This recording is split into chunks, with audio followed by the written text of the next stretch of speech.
Good morning. I'm Krista with Land Title, and I have Anthony joining me this morning to talk about market stats, specifically Fort Collins. We've got some good details and stats. This is for February 2025, and we're going to talk about all of the pendings, listings, markets, supply, demand, and what we're seeing trending out in the marketplace here specific to Fort Collins. Well, thanks for jumping on with me today, Krista. There's a lot I wanted to talk about, but ideally, let's just kind of start at the top, like what's happening in the market today, right? So I think what your clients are feeling out there, they're just feeling a pretty stable market, right? The detached single family homes prices really haven't moved from this time last year. You know, the median's come down a little bit, which we were talking about this just a second ago. I don't actually think that means prices are falling, right? Because the average price per square foot is up a little bit. So what I think is happening is people are just buying a little bit of a different product than they were last year. If we look at the condo townhouse market, that's where a lot of the downward pressure's been in. You know, detached is the gold standard in real estate, right? So when we see single family homes in Colorado, it's just a really good buy. Now, if we're in condo townhouse, we've seen all kinds of issues with HOAs, insurance, taxes, all this other stuff. And it's putting some downward pressure because as those get more expensive, these are the affordable options, right? These were the ones that, you know, if you couldn't afford to buy a detached house, you bought this. Now you could probably rent an apartment a little bit cheaper in some cases than you could buy a condo. And it's put all that pressure in this marketplace. So we have seen a 4.5% drop in the average sales price down to 402. The median's down just a little bit. But like I was saying, price per square foot, single family homes up 8.3%. So this is a really good sign for the stability and even like some appreciation in the marketplace there. But the condo townhouse market down 11%. So we have felt a little bit of price depreciation on the condo side, which is kind of interesting. Krista, why don't you tell us about what's happening in the actual supply of the market? Well, it looks like we've got a lot of active listings. We've got more sellers than buyers. We've got more coming on the market. We had 245 new.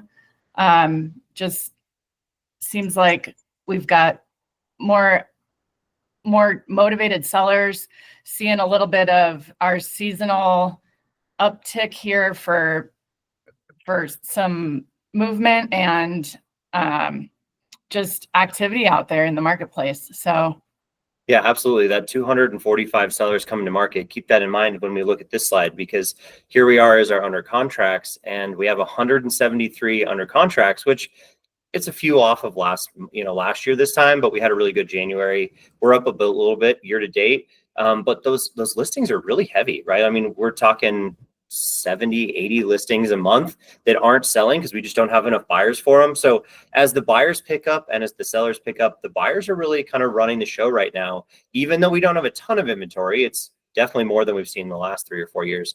That two months of inventory here, that's 16% up, right? That was really similar to what we saw in the total active units. The one thing about month supply of inventory you got to remember is 2 months of inventory is still a seller's market, right? The sellers still are in control of the situation. By the time you get to September or October, where that has really peaked in that 3 or 4 months of inventory range, the buyers are going to have a lot more power. So if you're putting a listing on, putting it on early this year is probably the best advice you can give your sellers. And if you have buyers, it's just going to get easier every month, even if there are more buyers in the marketplace, right? Because as buyers and sellers increase their behavior, we'll see that. Now, you really see it here, right? So this is market activity. 51 average days in MLS. So that's time to go under contract. That's going to trend down all the way through that May, June timeframe before it starts to pick up again, because as buyers get active and sellers get active, inventory and everything starts to move quicker. So you do need to start acting with a little bit more urgency every month. But that doesn't necessarily mean you can't go in for like a second showing to make sure they like the house, right? This is not 2021 or 22. And you can really see it in the close the list price. You know, we're still below where we were this time last year. The market's a little bit less competitive because you have more sellers, even though buyers have remained pretty similar. So 98.7% listed sale price. That doesn't include concessions and it doesn't include price drops. So right. Those are kind of the big takeaways. Krista, anything else you want to add? Really good stats here, Anthony, and thanks for sharing. I think maybe just kind of that product that we're seeing on the single family with that price per square footage still staying really high. Maybe looks like people are buying a little different product there. Still great quality, but maybe smaller homes with the big finishes and Yeah, nicer definitely a trend homes. we're But seeing. yeah, Awesome. Well, thanks for having me. And I guess we're going to start to do this every month. So I look forward to it. sounds great. Thanks so much, Anthony. All right, bye. Bye.